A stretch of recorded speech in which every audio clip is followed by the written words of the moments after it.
S I R ಬಗ್ಗೆ ನನ್ನ ಅಭಿಪ್ರಾಯ ಎರಡು ಭಾಗದಲ್ಲಿ ಹೇಳ್ಬೋದು. ಒಂದು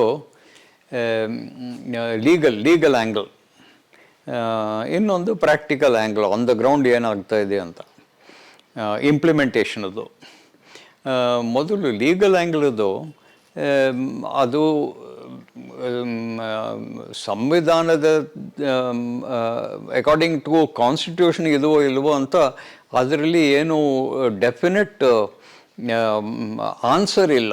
ಏಕೆಂದರೆ ಇದು ಸಿಟಿಸನ್ಶಿಪ್ ಪ್ರೂವ್ ಮಾಡಲಿಕ್ಕೆ ಪ್ರಯತ್ನ ಅಂತ ಕಾಣುತ್ತದೆ ಎಸ್ ಐ ಆರಿಂದ. ಅದು ಇಲೆಕ್ಷನ್ ಕಮಿಷನ್ ಆಫ್ ಇಂಡಿಯಾ ಮಾಡ್ತಾ ಇದೆ. ಸಿಟಿಸನ್ಶಿಪ್ ಪ್ರೂವ್ ಮಾಡುವುದು ಕೇವಲ ರಿಜಿಸ್ಟ್ರಾರ್ ಜನರಲ್ ಆಫ್ ಇಂಡಿಯಾದು ಅಧಿಕಾರ ಇದೆ, ಇ ಸಿ ಐಗೆ ಆ ಅಧಿಕಾರ ಇಲ್ಲ. ಆದರೂ ಸಹ ಇದು E C I citizenship prove ಮಾಡೋದಂತ ಔಟ್ರೈಟ್ ಹೇಳುವುದಿಲ್ಲ, ಡೆಫಿನೆಟ್ಲಿ ಹೇಳುವುದಿಲ್ಲ. ಆದರೆ ಅವರು ಕೇಳ್ತಾರೆ, ನಿಮ್ಮ ತಂದೆ ತಾಯಿ ತಾತ ಪಾಟಿ ಎಲ್ಲ ಅವ್ರದ್ದು date of birth, place of birth ಎಲ್ಲ ಕೇಳ್ತಾರೆ. ಸೊ ಅದರಲ್ಲಿ ಪ್ರಾಕ್ಟಿಕಲ್ ಇಶ್ಯೂಸ್ ಬರುತ್ತೆ, ಅದು ಬೇರೆ. ನೆಕ್ಸ್ಟು ಲೀಗಲ್ ಆ್ಯಂಗಲಿಂದ ಕೆಲವರು ಸುಪ್ರೀಂ ಕೋರ್ಟಿಗೆ ಹೋಗಿದ್ದಾರೆ ಈ objection, S I R objection ಮಾಡಿ. ಸುಪ್ರೀಂ ಕೋರ್ಟು ಒಂದು ಥರದ ಕ್ಲಿಯರ್ ರೂಲಿಂಗ್ ಕೊಟ್ಟಿಲ್ಲ ಅಂತ ನನ್ನ ಅಭಿಪ್ರಾಯ. ಸೊ ಈ ಎಂಟೈರ್ ಎಕ್ಸಸೈಸ್ ಒಂಥರದ ಶೇಕಿ ಗ್ರೌಂಡಲ್ಲಿ ಇದೆ ಅಂತ ನನ್ನ ಅಭಿಪ್ರಾಯ. ಸೊ ಇದು ಲೀಗಲ್ ಆ್ಯಂಗಲು.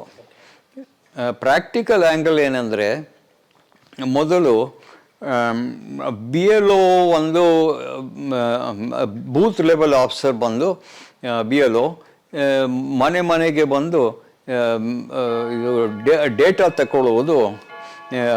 ಅದರ ಬದಲು ಜನರು ಬಿ ಎಲ್ ಒ ಹಿಂದೆ ಓಡ್ತಾರೆ. ನನಗೆ ಸರ್ ಏನು ಮಾಡುವುದು, ಇದು ಹೀಗೆ ಫಿಲ್ ಮಾಡುವುದು, ಇದೆಲ್ಲ ಕೇಳ್ತಾ ಇದ್ದಾರೆ. ಸಾಕಷ್ಟು ಸಂದೇಹ ಬರುತ್ತೆ. ನನಗೆ ಕೂಡ ಸಂದೇಹ ಬರುತ್ತೆ.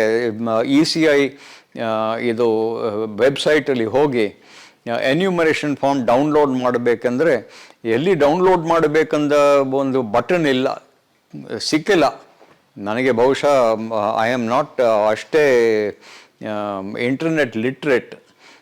ಆದರೆ ನನಗೆ ಈ ಪರಿಸ್ಥಿತಿಯಲ್ಲಿ ಇದ್ದರೆ ಬಡ ಜನರಿಗೆ ಏನು ಮಾಡ್ತಾರೆ ಗೊತ್ತಿಲ್ಲ.